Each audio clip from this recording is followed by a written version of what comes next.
Welcome to Success Authorities Conversation Street with Leadership Authority Peter Beaumont and with Business Culture Authority Ronn Lehmann and me, Linda Ruhland, Success Authorities founder.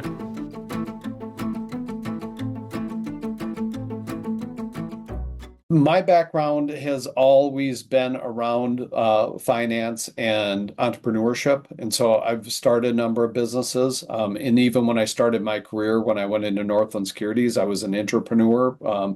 Started an online brokerage firm within a larger broker dealer. And so started a business within a business, which was a lot of fun.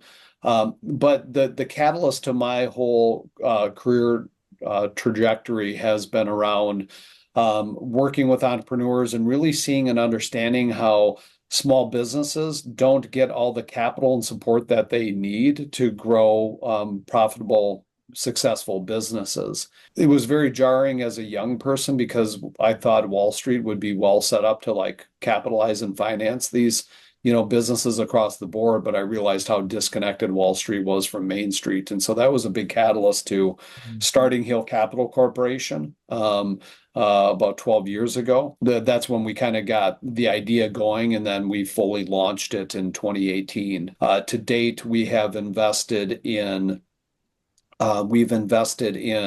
14 companies, 16 transactions. So we've done some follow-on investing. And we have, we're on fund two. It's a $25 million fund.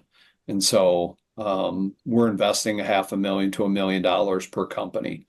And so we invest in companies like Mercury Mosaics here in Minneapolis. They make beautiful handmade custom tile.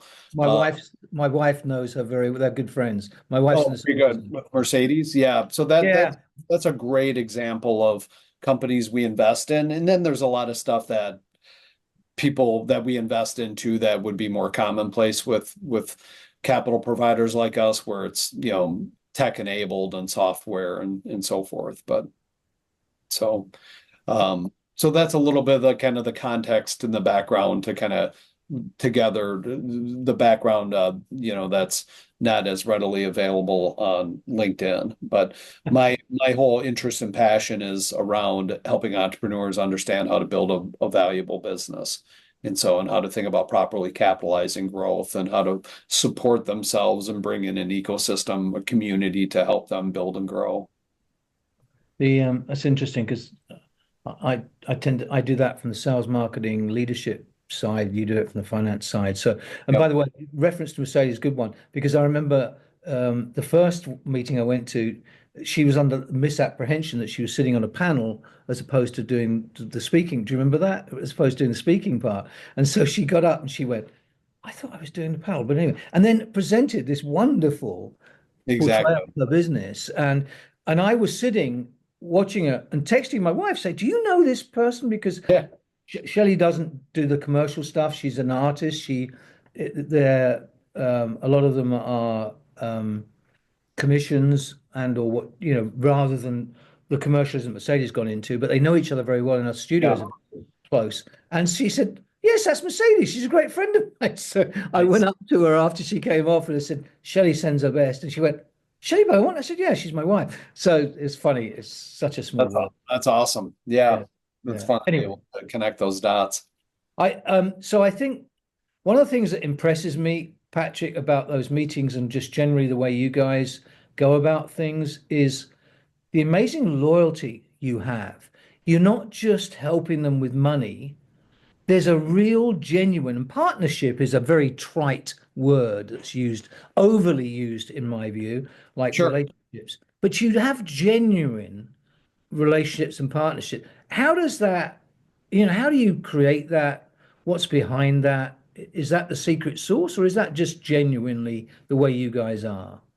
Well, it is genuine, and it's all tied to our core values, which are right on our website. But we talk a lot about, growth mindset, transparency, things that are very important to us. And so all of our interactions with our portfolio companies and everybody, but especially with our portfolio companies, getting to know them and then supporting them in their journey, that's a very important piece to our equation. And that's in large part what I've been solving for with Hill Capital, is because 99% of finance or money sources for these businesses is just not well suited. It's not aligned interests. And that's another one of our core values, but it's all aligning interests. And so in these fintechs are a great example. We have several portfolio companies who've gotten in trouble because a couple clicks of a mouse are able to get $250,000. And then there's no relationship there, and they make it too easy to get money, and it's very punitive, and it's full of like fees and nasty things that they didn't really fully realize that they signed up for. And so we spend a lot of time interacting with companies. So before we ever invest in a company like Mercury Mosaics, we've probably talked to them for, 50 to 100 hours Right. and have Right. gotten to know them. And so, like Mercedes and basically all of our portfolio companies, they see us as their trusted advisors. And that's what we work really hard to have, because we're very well prepared if something doesn't go right to help them through the tough times. And that's what we, help them understand is like, when things go wrong, not if, but when they go wrong, we want to kind of know about challenges on the horizon and working through those challenges, because we can help with that. And our community can help with that. But if they have a traditional finance relationship, they've kind of been like taught or think they just need to like go put their head in the sand and kind of avoid everyone. And that's exactly what we, want to stay away from, because our investments are not punitive when things go wrong. It's we want to help them work through it. We want, versus like a bank loan or some of these other things where all of a sudden like their loan could be called due, or at a minimum there's like penalty fees and interest and all that type of stuff. And so anyways, we work really hard to help them kind of think through, when challenges arise and getting the resources. Dean Sandberg is one of our ambassadors, and great example. We have probably 57 ambassadors today, where if they're running into challenges, maybe it's like, hey, have a conversation with Dean. He's got background on ABC and maybe can help with ideas, but we surround them with people with resources that can be helpful. And so that's why they value the relationship. Yeah, I think the ambassador idea is a really good one. Dean's the chair for my Vistage group. I'm in his group. Yeah, I saw that. Yeah, Dean is great. I'd visited, I've actually spoken to Dean's group. So before you were a member of his Okay, group, and right. actually spoke to his group, and he actually had one of his groups at my office in Mendota Heights at one time too. So, or Oh, he had cool. his message group there. So yeah, Dean's a great guy. And actually I met Dean because of Minneapolis Rotary. Is how Oh, we met. okay. Yeah, So. by the way, I've been to number 9 a couple of times. It's a lovely building they hold that in. So, Well, yeah, I was there when it was at the top of the IDS. oh, okay. All In the right. true pomp and circumstance, elevated head table and everything. It was Whoa. it was quite cool. I kind of miss those days. I hadn't really appreciated it at the time, but it was kind of neat because a lot of that formality has been lost these days, Yeah, but it whatever. has, which is a shame. Yeah, I It agree. is. I agree. So I don't want to hog the Ron. Have you got anything that you would like to raise before because I've got so many questions lined up. Yeah. No, one of the things I'm curious about, Patrick, is when you're assessing an entrepreneur's idea, I would imagine, like in some cases, you have entrepreneurs who have a great idea for a product or service, and what they need help with is to create a business to bring that to the marketplace.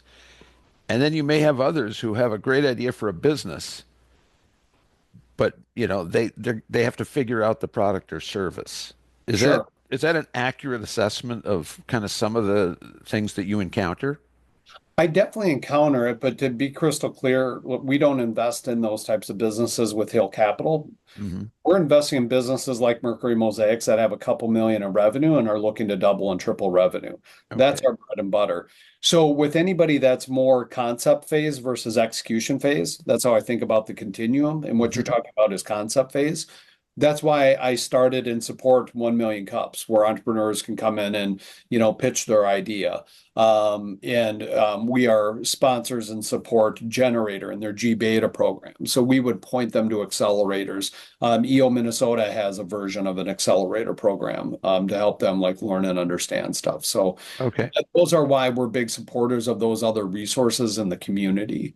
Okay. Um, so So in that phase where you're working with companies that want to grow, yeah, um, one of the things that I always encounter is that um, culture is impacted by growth and change. Yeah, very much so. Yeah. And oftentimes that's sort of a neglected part of the process is people don't look at how is this going to affect our culture or how is our culture really going to help us do this.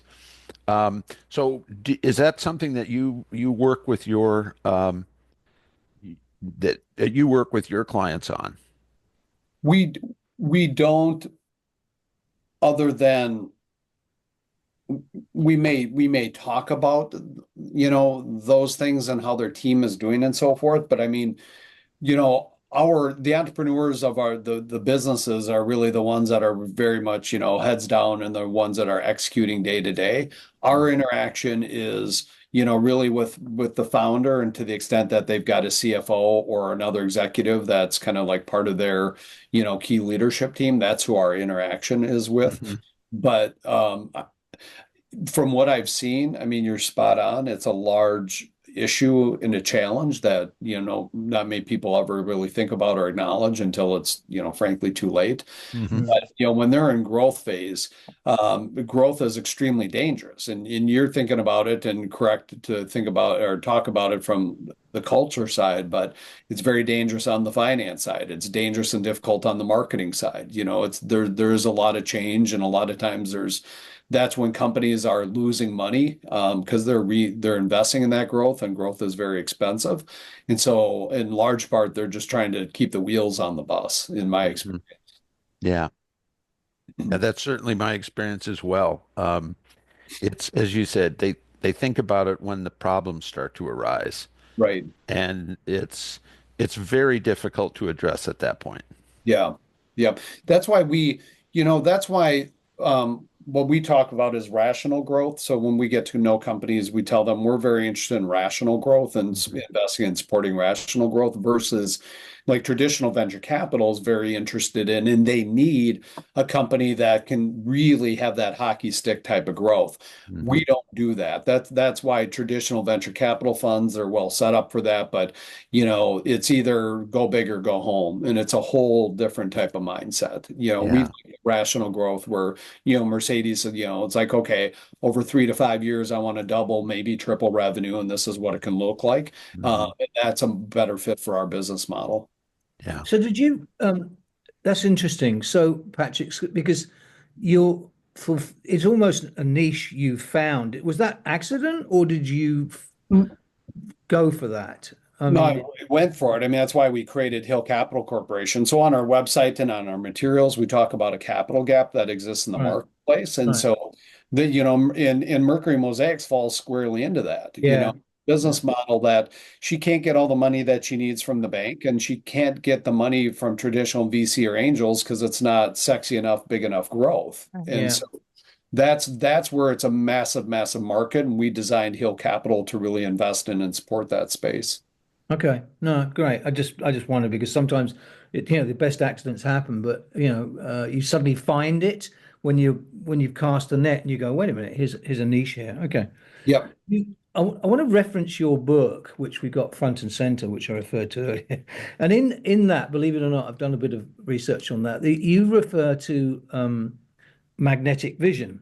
Yes. Yeah. And so can you talk a little bit about that and how can you share how leaders can craft such a vision to drive, organization value, I guess is what it is. Yeah, and love to talk about this because actually I'm in the midst of writing my second book, which is on magnetic vision by itself. Because like what you just have done here, a number of other people have done, where that's the big nugget that they pull out. And I've also come to appreciate that within the book, I talk about a number of things that drive value, but magnetic vision is one thing that is applicable to all people.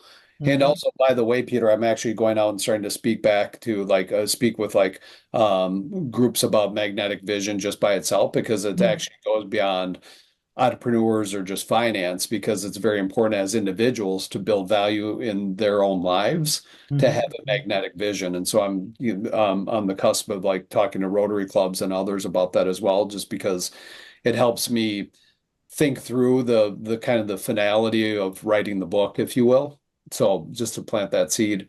But magnetic vision is a really important concept because there are people who've talked about the need for vision. It is super important. But what I've always struggled with, like this whole idea of like big, hairy, audacious goals, or who's the guy that wrote that book that Vivid Vision. What's his name? But anyways, the whole concept of like vivid vision and stuff like that. That's all great, but if you have a vivid vision and you're sitting in, your office at home, not talking to anybody about it, it's completely worthless. You might as well not have a vision. And so I came up with this idea that you have to have a qualifier to the concept of vision, and that's why I came up with this idea of magnetic vision, because you have to go out and tell people about the vision, and it has to be done in a way that will attract people to the vision and resources to that vision that will help that vision manifest into reality. And that is the key point. And so when people go out there and talk about their vision, what they want to achieve long term, that's where it starts to collect the resources to make that happen. And that's what builds value. And so valuation is a very simple concept, right? A value of something today is simply the present value of the future cash flows of whatever that asset is. And it's as easy as that. So the key for a business is, well, who's got the vision of what those cash flows are going to look like? The founder. The founder is the only one. The founder, the key people are the only ones that can have that vision, because if they rely on somebody else, well, they can't really fully, articulate what that all looks like. And so if you think back, people give me a little flack for using the big company examples, but I could talk about the local coffee shop as much as Starbucks. But you think about like Steve Jobs and Amazon and so forth. But Jeff Bezos, I mean, he purposely named Amazon because he knew it was going to go beyond books. It was going to be the jungle, it was going to be all things. Well, that's what continued to attract all the resources to help Amazon and Jeff build that business. So he had a magnetic vision that other people could see and understand and help support in that journey. And that's as true for Amazon as it is for the local business that's doing 200,000 in revenue. But I do like talking about the big thing because we can all relate and we all know what Amazon is. But it's as important. In like Mercedes has a magnetic vision, what she's building and growing out. Those things are very important for her because that's what attracts me and others as investors to help support her vision, and people like your wife that want to help connect with design and customers and all that type of stuff, and so that's a very important piece to building value for companies. Well, it's magnetic internally as well as externally, right? So as well. That's an interesting point. So internally being within the company, or yeah. So it works both ways. By the way, I think the guy was Cameron Herold that wrote. Yes, Cameron Herold. Thank you. Yeah. Sorry, I just a follow up to that, because it intrigued me while you were talking. Because you're so close to these guys, and it's sort of a tangent of where Ron was going, not so much down the culture route, but what are the challenges that they face apart from the money thing? Because you see their challenges. You're there when they need you, not just for the finance, as you described earlier. So you're a lot closer than most. You're almost on that consulting kind of role. I'm sure that you're careful about not crossing that barrier, but maybe we don't. There are funds that get like set up and get paid for consulting and stuff like that. We don't do any of that. I mean, we're meeting with them for an hour a month, and then if they need to chat with us about something else, we make ourselves available. But it's a pretty high impact meeting. We got a whole very tight agenda and all the things that we're touching on, but the punchline is like, hey, what's going well, what's not, how can we be helpful, and so a lot comes out of that discussion. So the audience for us is CEOs. What's typically do you see, Patrick, that's some of the challenges? And let's go back a little bit. I think you said 2018 you started. So what were some of the challenges there? And are they the same challenges today, or have you seen a shift in those challenges? Well, So I don't want this to sound like overly simplistic, but one of my very, very good friends, dear friends, founding shareholder of Hill Capital is Jeff Brown. Jeff headed up innovation for Apple back in the day with Steve Jobs, so on and so forth. But Jeff nailed it out of the park. It's something I've known, but he put it perfectly when I've talked about this exact question with him and so forth. And the challenge that is always there for everybody is the unknowns. It's Yeah. the thing, you know what you know what you don't know, and you don't know what you don't know. Where everybody is getting into trouble is the category they don't know what they don't know. Yeah. That's why I love doing podcasts like this. I love doing that's what it was at the end of the day. I didn't know it at the time, but a big motivation for the book and so forth. But entrepreneurs in business owners, CEOs, executives, anybody in life, they need to find ways to expose themselves to seeing other things and understanding. So at least they can put it in the category of knowing what they don't know, because then they can start to like pull together some resources. But Right. the challenges for all these executives is when something comes up where they don't know what they don't know, and something comes out of left field. That's what's jarring. That's what can put a company on the financial on the brink of financial insolvency. I mean, these are the things that are the biggest challenges. We hope you enjoyed this episode of Conversation Street. For more information or to schedule a private conversation with Success Authorities, email us at inquire@successauthorities.com.